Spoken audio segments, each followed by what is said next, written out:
रोना पड़ेगा।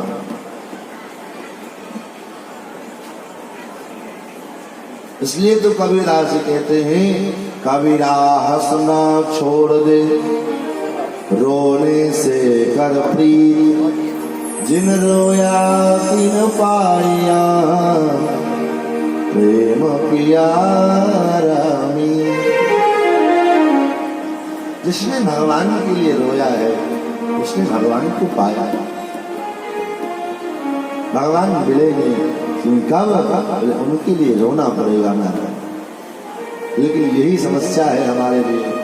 हम लोग दुनिया के लिए तो खूब रोते हैं, बेटा के लिए, बेटी के लिए, परिवार के लिए, संसार के लिए तो खूब रोना होता है, लेकिन कभी भगवान के लिए रोना हुआ नहीं होता। गोपियां भगवान के लिए रोती, गोपियां भगवान से प्रार्थना करती है श्याम सुंदर दर्शन को नैना तक, वचन सुननु को कान। दर्शन को नैना तपे, वचन सुनन को कान। मिलवे को हियरा तपे, जिए के जीवन प्राण। गोवर्धन वासी सावरे, तुम बिन रहो न जाए। सावरे तुम बिन रहे जाए। गोपियां विरह में भगवान को पुकारती, मेरे प्राणेश मनमोहन, तुम्हें ढूंढो कहाँ जाकर। मेरे प्राणेश मनमोहन, तुम्हें ढूंढो कहाँ जाकर। मेरे प्राणेश मनमोहन, तुम्हें ढूंढो कहाँ जाकर। मेरे प्राणेश मनमोहन, तुम्हें ढूंढो कहाँ जाकर।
तुम्हारी याद आती है, झड़ियाँ सो लग जाए।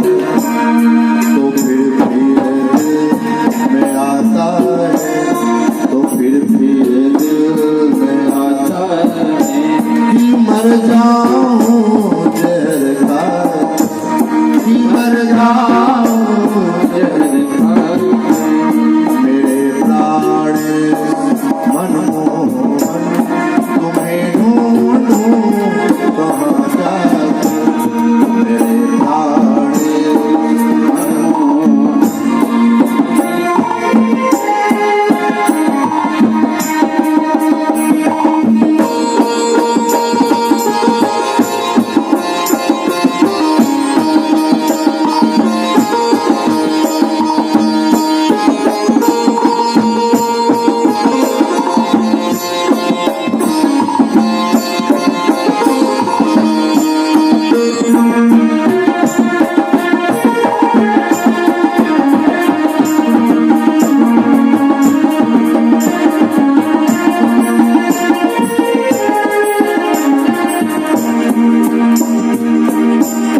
न भूलूंगा कभी उपकार अपने उस हितैषी का, न भूलूंगा कभी उपकार अपने हितैषी का, न भूलूंगा कभी उपकार अपने उस हितैषी का, न भूलूंगा कभी उपकार अपने उस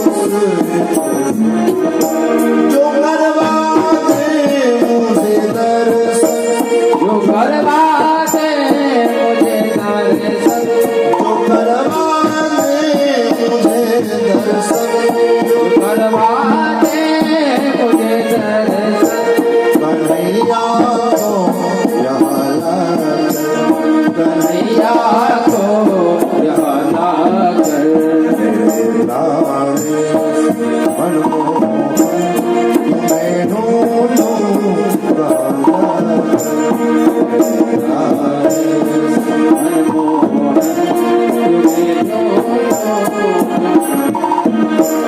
छिपे हो तुम कहाँ जाकर, छिपे हो तुम कहाँ जाकर, न आते हो बुलाने से, न आते हो बुलाने से, न आते हो बुलाने से, न आते हो बुलाने से, मजा क्या तुमको आता है, मजा क्या तुमको आता है, मुझे इस दौर तड़पा, मुझे इस दौर तड़पा, मेरे प्राणेश मनमोहन तुम्हें ढूंढूं कहाँ जाकर, मेरे प्राणेश मनमोहन तुम्हें ढूंढूं कहाँ जाकर,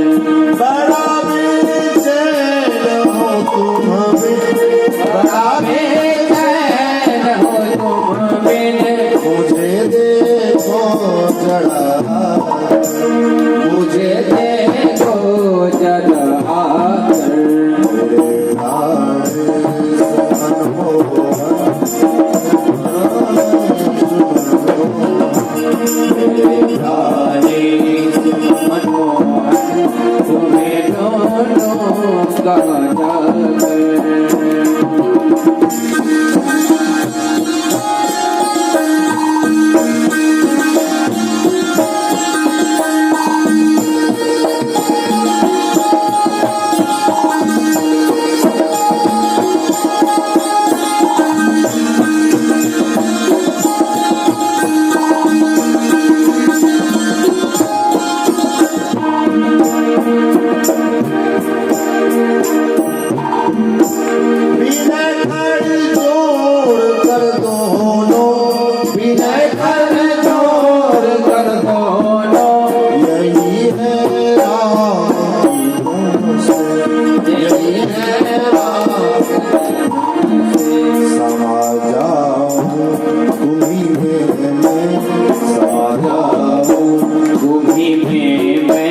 तुम्हें आनंद गणपा, तुम्हें आनंद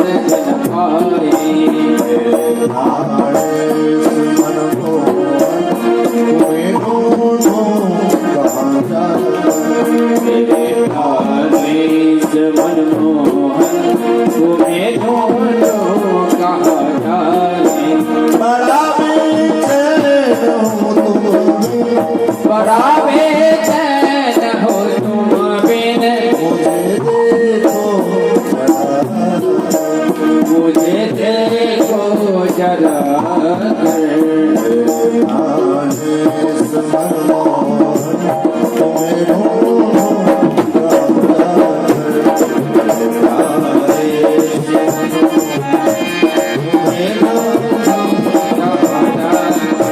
तुम्हें ढूंढूं कहाँ जाकर, तुम्हें ढूंढूं कहाँ जाकर। गोपियां इस प्रकार षड्दन करते हुए भगवान को पुकार रहे। 19 श्लोकों में गोपियों ने भगवान को रुदन करके पुकारा।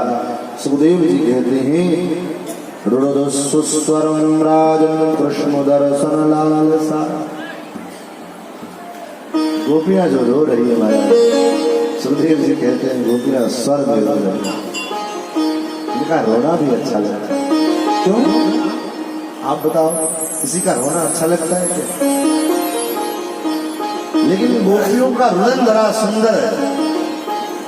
इसका कारण क्या है? सुखदेव जी कहते हैं राजन, इन गोपियों का रुदन जो है ये संसार के लिए नहीं है, इनका रुदन भगवान की प्राप्ति के लिए हो रहा है, इसलिए सुंदर है। संसार के लिए जब जीव रोता है तब उसका रुदन भी अजीब लगता है, बिल्कुल खराब लगता है। लेकिन जब वही जीव परमात्मा के लिए रोता है तो उसका रुदन भी सुंदर लगता है। इति गोप्यः प्रगायन्त्यः प्रलपन्तश्च चित्रधा रुदस्वरं राजन् कृष्ण दर्शन लालसा। तो इस प्रकार से कृष्ण दर्शन की लालसा से, कृष्ण दर्शन के निमित्त जब गोपियां रुदन करने लगी महाराज, तो भगवान से भी नहीं रहा गया। जब भगवान के लिए हम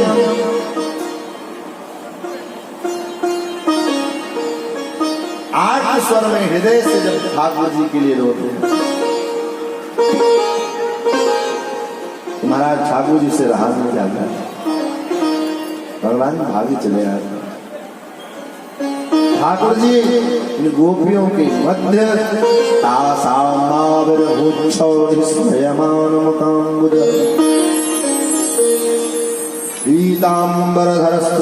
साक्षान् मन्मथ मन्मथ। भगवान नंद गोपियों के मध्य प्रकट हुए और प्रकट होने के बाद गोपियों ने चारों ओर से उन्हें घेर लिया। सुखदेव जी कहते हैं भगवान जो बैठे हैं वो किस पर बैठे हैं? वे गोपियों ने अपना जो है उत्तरी अपना आंचल जो है बिछा दिया और उसी पर ठाकुर जी बैठे हैं। इसमें सुखदेव जी परीक्षित जी ने पूछा इसमें आश्चर्य क्या है? बोले राजन स्वयं उत्तरीय कुछ कुमांगितैः, उन गोपियों का जो आंचल है वो आंचल कैसा आंचल है?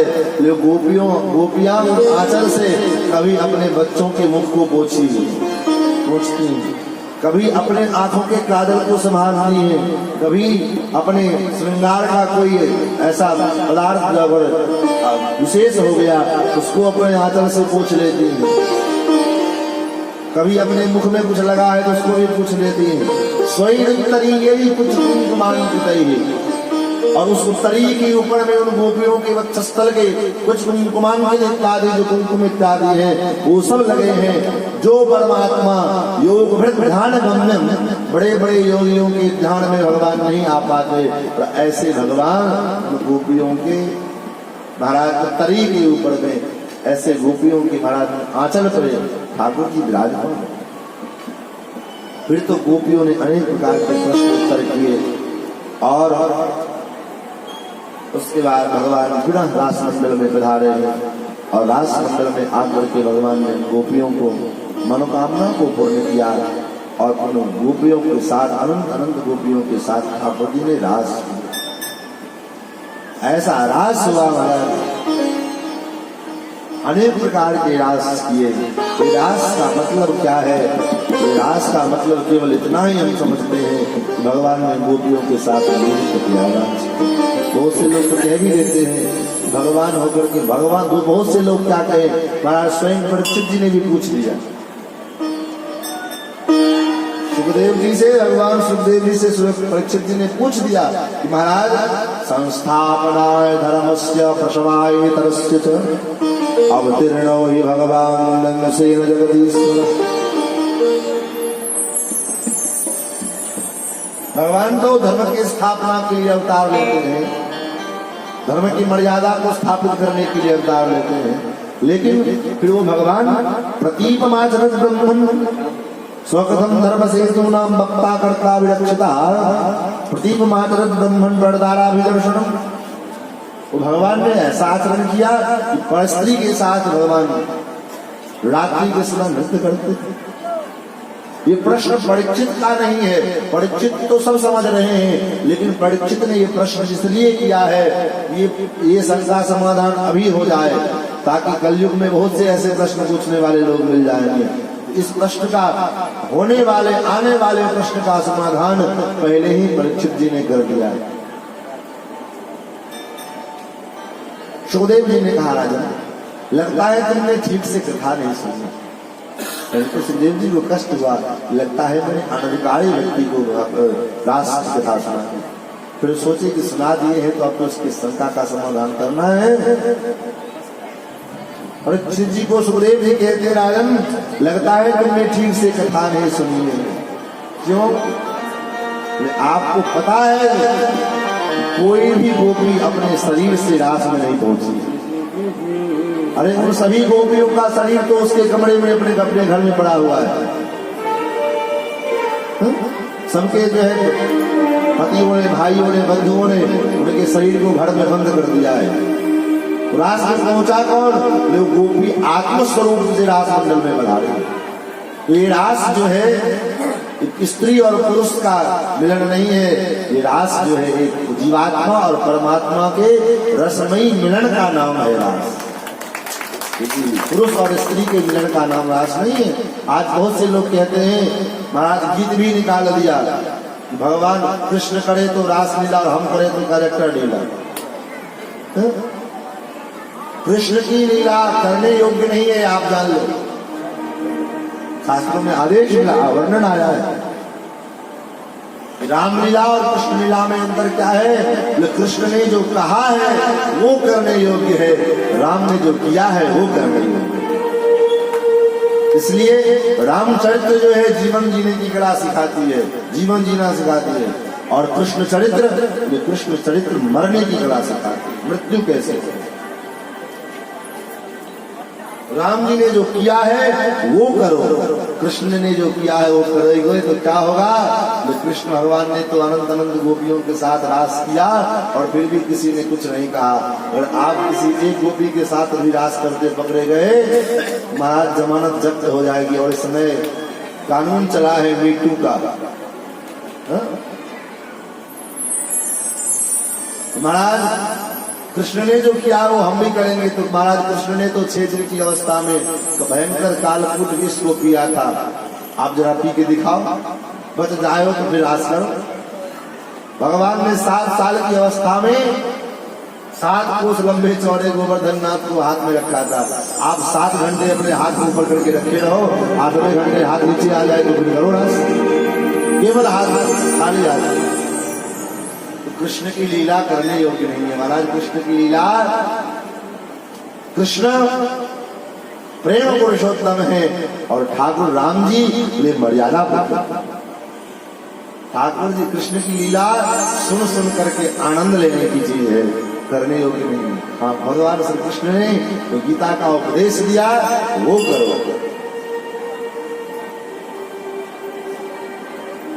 महाराज भगवान कृष्ण ने तो 16,108 विवाह किया, फिर भी संतुष्ट है, प्रसन्न रहे। और कोई एक विवाह कर ले तो जीवन भर परेशान रहता है, तो फिर कैसे बराबरी करेंगे भगवान की लीला।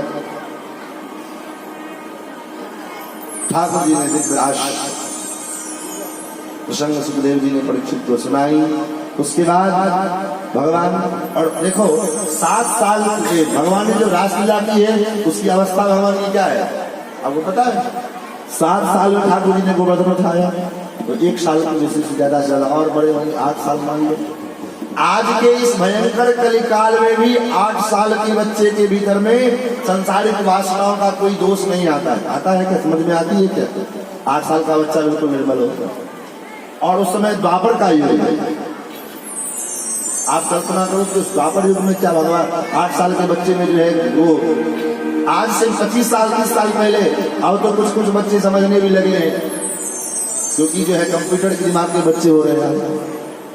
लेकिन आज से 20 साल 25 साल पहले आप लोग यहाँ बैठे हो महाराज, 20 साल 25 साल 30 साल पहले लोग जन्म लिए हुए लोग 8 साल 10 साल तक के बच्चे को जो है कपड़े पहनने तक नहीं आते थे। बुजुर्ग लोग आप लोग विराजमान बताओ। तो जब इस समय विश्व तो द्वापर चल रहा हो, उस समय 8 साल के बच्चे के भीतर काम का भाव, ये तो संभव ही नहीं हो सकता। आगे चर्चा आती है, भगवान 11 वर्ष के जब पूरे हुए, तब फिर नारद जी ने ठाकुर जी से कहा, प्रभु ये क्या बच्चों ऐसे खेल खेल रहे हो, एक बार में काम तमाम क्यों नहीं करते। भगवान ने कहा, नारद जी अगर मौका मिले तब तो। नारद जी ने कहा, ऐसा करें, मैं उस चीज की व्यवस्था करके आया। नारद जी गए कंस के पास, कंस से पूछा, भैया क्या हाल चाल है। कंस ने कहा, सब तो ठीक है महाराज, लेकिन एक वृंदावन में एक 7-8 साल का 10 साल का छोड़ा है महाराज, जब से जन्म लिया है नाक में दम कर रखा है। यहाँ से जितने बड़े बड़े असुरों को भेजते हैं सबको खेल खेल में मार देता है। नारद जी ने कहा, तुमको पता भी है वो कौन है। बोले कौन है। बोले वो तुम्हारे बहन देवकी वसुदेव का 8वां बेटा है। बोले अच्छा, तो तुम्हारे साथ इन लोगों ने धोखा किया,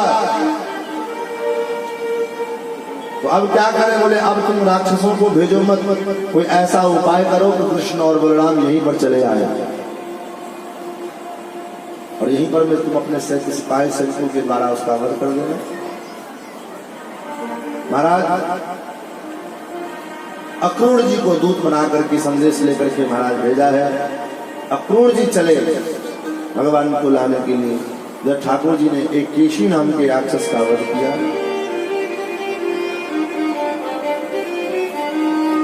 भगवान को लाने के लिए जब चले, अक्रूर जी को पता लगा महाराज उन्होंने रात्रि विश्राम हुआ, सवेरे जब